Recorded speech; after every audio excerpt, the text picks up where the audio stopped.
All right. Ready to dive into something we all think about: relationships. Always ready for that. And now I know what you're thinking, not more relationship advice, right? Haha. Yeah, it can feel that way sometimes. But this deep dive's a little different. We're really going beyond those typical romance tips, and we're going to explore what makes for healthy connections. All kinds of connections. Exactly, all areas of life. And what I really love is that the source material we're looking at, it gets super practical. It's not just about, why healthy relationships are important. It's Oh, about the how, like how to actually build those connections. I like that. That's refreshing. So many times people get stuck on just knowing something is important in theory, Right, exactly. but then turning that into action, that's the real challenge. Absolutely. And what I think is so cool about this approach, about focusing on action, is that it applies to all kinds of relationships, Yes. whether it's with your partner, a friend, family member, even something you work with. Those healthy relationship skills, they transfer. That's actually something that really stood out to me too. The fact that this source material recognizes that these principles apply across the board, it's so easy to compartmentalize, Oh, yeah, for sure. and assume like, oh, the rules of friendship are totally different than the rules of a romantic relationship or something. But this deep dive suggests that there's a common thread there. There really is. The dynamics might be different. A romantic relationship obviously has different aspects than, say, a friendship. Hmm. But the fundamental needs that those healthy relationships fulfill, those are surprisingly universal. I like that, universal needs.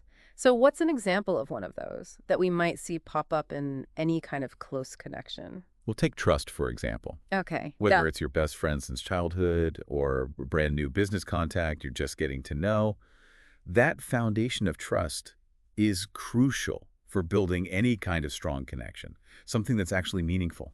And it's so easy to kind of take trust for granted, I think, especially in relationships that have been going on for a long time. Like you just assume it's always going to be there. You do. It's easy to fall into that trap. Yeah, and this source material really emphasizes that trust, it's earned, it's not just a The given. ongoing process. Exactly. And they made a point that really stuck with me, which is that trust can be eroded in these subtle, sneaky ways. Like we don't even realize we're doing it sometimes. Oh, absolutely. So in your experience, what would you say are some of those less obvious trust busters that people might want to be aware of? Hmm.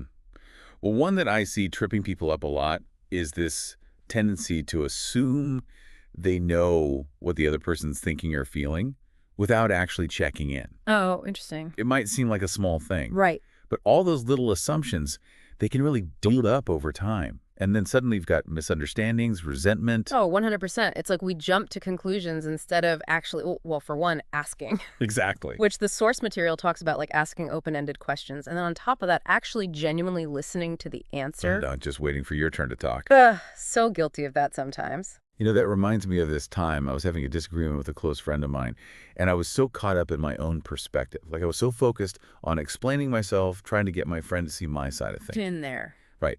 But then, as soon as I actually paused, and I mean, really paused, took a breath, and asked her, help me understand where you're coming from. The whole dynamic shifted, just like that. Wow, it's amazing how one little shift can make such a huge difference. It really is. Yeah. That experience was such a good reminder for me that sometimes the most valuable communication skill isn't about being eloquent or getting your point across perfectly. It's just that simple act of listening. Really listening with the intention of actually understanding, not just responding. And that shift you were describing from trying to like win the argument to really trying to understand, it makes me think about another big idea from the source material, which is about mutual respect and the importance of boundaries in relationships. Yeah, those two things really do go hand in hand, don't they? They do. I mean, when you really respect someone, Yeah. you value their needs and their limits, even if they're different from your own, right? And setting those boundaries is a big part of that. It is. And I love how the source material makes this point, that boundaries aren't about being mean or pushing people away. It's about protecting your own well-being, your own emotional health, so you can show up as your best self. Yes, exactly. But I think sometimes it's hard to know what boundaries are even necessary. Like we tend to think of things like physical space, Right? but it seems like it goes so much deeper than that. It really does. You're right. It's not just physical space, like needing alone time. It can be emotional boundaries, intellectual boundaries, even spiritual boundaries, I would say. What would be some examples of those less obvious ones? Well, let's say in a work setting, a boundary to our life, there might be something like setting really clear expectations about communication, like After work hours, I'm not going to be checking emails. Or it could even be something like politely but firmly declining to engage in office gossip. Oh, that's a good one. It's so easy to get pulled into that. It is. And it can really drain you. It can. And it creates this whole negative vibe. Totally. So setting that boundary, saying like, hey, I'm actually going to sit this one out, that's a way of protecting your own energy. And those boundaries might look different depending on the relationship, right?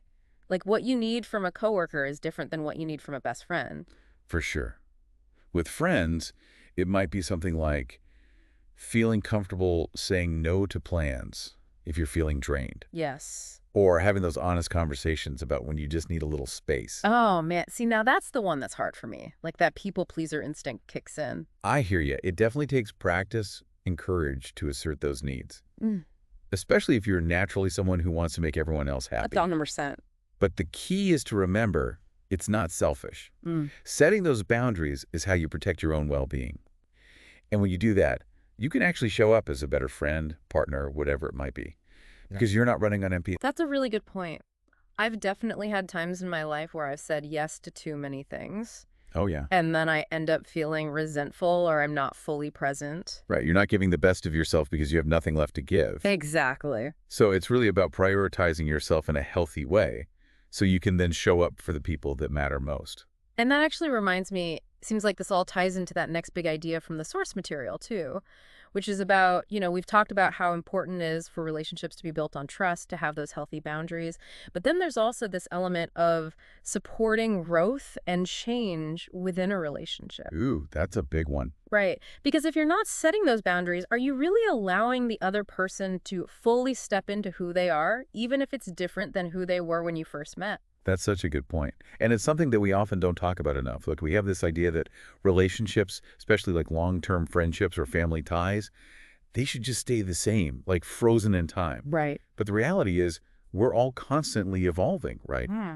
And if we're clinging to these outdated versions of each other, that only leads to frustration and resentment down the line. Yeah, it's like we expect people to stay exactly the same as when we met them, which is impossible. People change, we learn new things, our values shift. Exactly. And those changes, they're not a bad thing. They're a natural part of life. So the relationships that really thrive, it's the ones that can adapt and grow right alongside those changes. I like that, growing together. But how do you actually support that growth in a healthy way, like without trying to fix the other person or impose your own expectations on who you think they should be? That's the key right there, isn't it? Okay. It starts with really cultivating a mindset of acceptance and non-judgment. Easier said than done sometimes. It is, for sure. But it's about celebrating each other's wins, big or small, offering empathy and understanding when someone's going through a tough time, and just being a source of support rather than pressure. Yeah, that really resonates with me. I've definitely learned the hard way that trying to change someone never works. If anything, it just pushes them away. It does, and it creates so much unnecessary tension and conflict. Exactly. So it sounds like what you're saying is it's about creating a space where the other person feels safe to be themselves fully, even as that self is constantly evolving. You got it. And that goes both ways, of course, because you deserve that same freedom and acceptance within the relationship, too. 100%. And sometimes, even with all the good intentions and that commitment to acceptance and growth, there's still going to be disagreements, right? Oh, absolutely. Conflict is inevitable. It's part of being human, and it's part of any relationship, whether it's with a romantic partner, a family member, a friend. Exactly. You can't avoid it completely. But the source material, it really emphasizes the importance of handling conflict constructively, like focusing on I statements and trying to find solutions rather than just trying to win the argument. Yeah, those are such valuable tools. Yeah. And they really can make a huge difference in how conflict plays out. Have you found that to be true in your own life? Oh, yeah, for sure. Those tools, they're not just abstract concepts. They really work in those heated moments. So tell me more about that. Like, have you seen that play out in your own relationships, where using I statements actually helped de-escalate things? Yeah, definitely.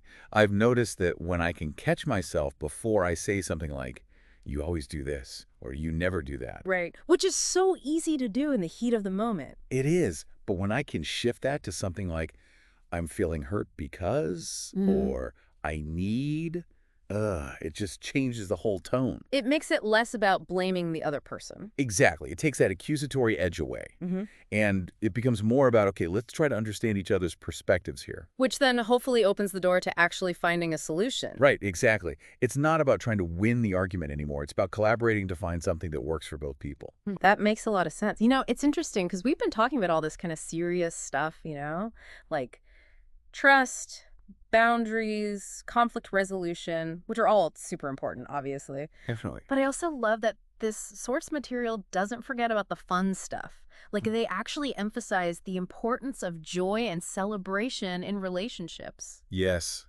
that's so crucial. It's like it can't just be all serious business all the time, right? There has to be that lightness, that shared joy. Exactly. It's like, think about those relationships you have where you just feel happy and energized. Yeah. There's probably a lot of laughter in those relationships, right? Shared moments of joy, whether it's big celebrations or those small everyday moments. 100%. Yeah. Why do you think that element of joy is so important even when things are already going well?